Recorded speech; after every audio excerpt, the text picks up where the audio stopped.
Hi, welcome to my channel. All updates for you. First time சேனலுக்கு வரவங்க மறக்காம subscribe பண்ணிக்கோங்க. இந்த வீடியோல தமிழ்நாடு ஓபன் யுனிவர்சிட்டி பத்தின அப்டேட் தான் பார்க்க போறோம். ஸோ எக்ஸாம் ஃபீஸ் போர்ட்டல் வந்து ஓப்பன் பண்ணிட்டாங்க. February 2025 எக்ஸாமினேஷனுக்கு ஆல்ரெடி நிறைய பேருக்கு எப்படி எக்ஸாம் ஃபீஸ் பே பண்ணுறதுன்னு தெரியும். புதுசாக வந்து நிறைய பேருக்கு எப்படி எக்ஸாம் ஃபீஸ் பே பண்ணுறதுன்னு தெரியாது. அதுக்கான டெமோ வீடியோ தான் பார்க்க போகிறோம். வெப்சைட்லேயே பார்த்தீங்கன்னா உங்களுக்கு நோட்டிஃபிகேஷன் ஷோ ஆகிட்டு இருக்கு. அதை வந்து கிளிக் பண்ணுங்க. உங்களை ஸ்டூடெண்ட் லாகின் பண்ண சொல்லும். ஸோ இதை கிளிக் பண்ணிங்கன்னா இங்கே என்ரோல்மெண்ட் நம்பர் கேட்கும். உங்கள் என்ரோல்மெண்ட் நம்பர் கொடுங்க. பாஸ்வேர்ட் வந்து உங்கள் டேட் ஆஃப் பர்த் தான். இது ரெண்டையும் கொடுத்தீங்கனாலே ஆட்டோமேட்டிக்கா ஸ்டூடெண்ட் லாகின் குள்ள போயிடும். இப்போ நான் ஒரு ஸ்டூடெண்டோட லாகின் ஐடி குள்ள போயிருக்கேன். இதுல லெஃப்ட் சைட்ல பாத்தீங்கன்னா எக்ஸாம் ரெஜிஸ்ட்ரேஷன் ஒரு ஆப்ஷன் இருக்கும். அதை வந்து கிளிக் பண்ணுங்க. அதை கிளிக் பண்ணிங்கன்னா உங்களுக்கு இது போல தான் வந்து ஷோ ஆகும். உங்கள் என்ரோல்மெண்ட் நம்பர், உங்கள் நேம், அதுக்கப்புறம் நீங்கள் என்ன ப்ரோக்ராம் படிக்கிறீங்க, அதுக்கப்புறம் பார்த்தீங்கன்னா உங்களோட இமெயில் ஐடி, ஆதார் நம்பர், எல்லா இன்ஃபர்மேஷனுமே இங்கே வந்து ஷோ ஆகும். ஸோ இதில் பார்த்தீங்கன்னா நீங்கள் ரெண்டு விஷயங்கள் வந்து செலக்ட் பண்ணுற மாதிரி இருக்கும். ஃபர்ஸ்ட் ஒன் பார்த்தீங்கன்னா எக்ஸாம் சிட்டி. ஸோ இதை வந்து கிளிக் பண்ணுங்க.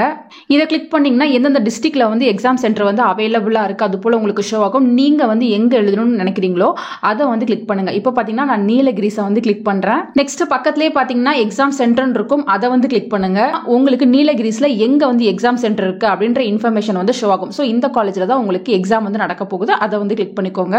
அவ்வளோதான், நீங்கள் எக்ஸாம் சென்டரை வந்து செலக்ட் பண்ணிட்டீங்க. நீங்கள் எந்த சென்டர் செலக்ட் பண்ணுறீங்களோ அங்கே தான் வந்து எழுதுற மாதிரி இருக்கும். ஸோ செலக்ட் பண்ணும்போதே கரெக்டாக வந்து செலக்ட் பண்ணிக்கோங்க. நெக்ஸ்ட் பார்த்தீங்கன்னா உங்கள் கரண்ட் பேப்பர் எல்லாமே வந்து ஷோ ஆகும். ஸோ கரண்ட் பேப்பரை நீங்கள் கம்பல்சரி எழுதிதான் ஆகணும். அதுக்கு கீழே பார்த்தீங்கன்னா அரியர் பேப்பர்ஸ் எல்லாமே வந்து ஷோ ஆகும். ஸோ இதில் வந்து நீங்கள் எந்த பேப்பர் எழுதணும்னு நினைக்கிறீங்களோ அதை வந்து கிளிக் பண்ணிக்கோங்க. இது எல்லாமே ஆட்டோமேட்டிக்காக செலக்ட் ஆகி தான் இருக்கும். இல்லை இந்த பேப்பர் வந்து எனக்கு அரியர் இல்லை, நான் இது எழுதலை, இல்லை அரியர் எதுவுமே நான் எழுதலை அப்படின்னா நீங்கள் இது எல்லாத்தையுமே எடுத்து விட்டுறலாம். இல்லை நீங்கள் இது எல்லாத்தையுமே எழுத போகிறீங்க அப்படின்னா நீங்கள் இது எல்லாத்தையுமே செலக்ட் பண்ணிக்கோங்க. எல்லாத்துக்கும் சேர்த்து தான் வந்து உங்களுக்கு அமௌண்ட் ஆகும். ஸோ கரண்ட் பேப்பருக்கு 750 ரூபா, அரியர் பேப்பருக்கு 500 ரூபா, அதுக்கப்புறம் பார்த்தீங்கன்னா அப்ளிகேஷன் ப்ராசஸிங் ஃபீஸ் வந்து 70 ரூபா, நெக்ஸ்ட் பார்த்தீங்கன்னா மார்க் ஸ்டேட்மெண்ட்டுக்கு 100 ரூபா, எக்ஸாம் சென்டர் ஃபீஸ் 150 ரூபா, இதுக்கு 320. டோட்டலாக எல்லா அமௌண்ட்டும் சேர்த்து பார்த்தீங்கன்னா 1570 ருபீஸ் வருது. ஸோ ஒன்ஸ் வந்து செக் பண்ணிட்டு சேவ் அண்ட் ப்ரிவ்யூன்னு கொடுங்க. ஸோ இங்கே என்ன நோட்டிஃபிகேஷன் வருதுன்னு பார்த்தீங்கன்னா எக்ஸாம் சென்டர் ஒன்ஸ் செலக்ட் பண்ணிட்டீங்கன்னா அதை வந்து சேஞ்ச் பண்ண முடியாதுன்னு சொல்லியிருக்காங்க. ஒரு சென்டரில் 200க்கு கம்மியாக ஸ்டூடெண்ட் எதுவும் இருந்தாங்க பர் டேக்கு அப்படின்னா எக்ஸாம் சென்டரை சேஞ்ச் பண்ணவும் சான்சஸ் இருக்குது. அதுக்கேற்ற மாதிரி அல்டர் பண்ணி கொடுக்கவும் சான்சஸ் இருக்குது அப்படின்ற மாதிரி கொடுத்துருக்காங்க. நீங்கள் ஓகே கொடுத்துருங்க.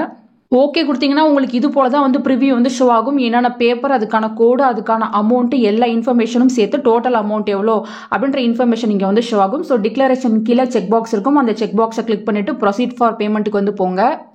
ஸோ இங்கே என்ன இன்ஃபர்மேஷன் வருதுன்னா பேமெண்ட் பண்ணிட்டு இருக்கும்போது நீங்கள் பேஜை வந்து ரெஃப்ரெஷ் பண்ணக்கூடாது அப்படின்ற இன்ஃபர்மேஷன் கொடுத்துருக்காங்க. ஸோ ஓகேன்னு கொடுத்துருங்க. ஓகேன்னு கொடுத்ததுக்கப்புறம் net banking, credit, debit cards, அதுக்கப்புறம் QR கோட், UPI எது மூலமாக பே பண்ண போறீங்க அப்படின்ற இன்ஃபர்மேஷன் கேட்கும். ஸோ நான் பார்த்தீங்கன்னா கிரெடிட் டெபிட் கார்டை வந்து கொடுக்குறேன். நெக்ஸ்ட் பார்த்தீங்கன்னா உங்கள் கார்டு டீட்டெயில்ஸ் கேட்கும். இங்கே பார்த்தீங்கன்னா கார்டு நம்பர், உங்கள் எக்ஸ்பிரேஷன் டேட்டு, உங்கள் கார்டு ஹோல்டர் நேம், எல்லா இன்ஃபர்மேஷனும் கேட்கும். அதை கொடுத்துட்டு நீங்கள் மேக் பேமெண்ட் கொடுத்தீங்கன்னா பேமெண்ட் வந்து சக்ஸஸ்ஃபுல் ஆகிடும் ஃப்ரெண்ட்ஸ். அதுக்கப்புறம் பார்த்தீங்கன்னா உங்களுக்கு ரெசிப்ட் வந்து ஷோ ஆகும். நீங்கள் அகைன் வந்து ஸ்டூடெண்ட் லாகின் பண்ணி உள்ள போய் எக்ஸாம் ஃபீஸ் பேமெண்ட்டில் போனீங்கன்னா உங்களுக்கு ரெசிப்ட் வந்து அங்கே ஷோ ஆகிட்டு இருக்கும். நீங்கள் டவுன்லோட் பண்ணி எடுத்துக்கலாம். இமீடியட்டாக வரலனாலும் 1 or 2 டேஸில் அங்கே ரெசிப்ட் வந்து ஷோ ஆகும். ஸோ டிரான்சாக்ஷனை கரெக்டாக பண்ணுங்கள். மல்டிபிள் டைம்ஸ் பே பண்ணிங்கன்னா அமௌண்ட் வந்து ரிட்டர்ன் வராது. ஒரு டைம் பே பண்ணிவிட்டு விட்டுருங்க, உங்களுக்கு அமௌண்ட் வந்து பே ஆகிரும். ஸோ இப்படி தான் எக்ஸாம் ஃபீஸ் பே பண்ணணும் ஃப்ரெண்ட்ஸ். உங்களுக்கு ஓரளவுக்கு யூஸ்ஃபுல்லாக இருக்கும்னு நினைக்கிறேன். இதே மெத்தடை ஃபாலோ பண்ணி நீங்களுமே எக்ஸாம் ஃபீஸ் பே பண்ணிக்கோங்க. ஃபர்தராக உங்களுக்கு வேறு ஏதாச்சும் டவுட் இருக்குது அப்படின்னாலும் கீழே கமெண்ட் செக்ஷனில் கேட்கலாம். தேங்க்யூ ஃபார் வாட்சிங்.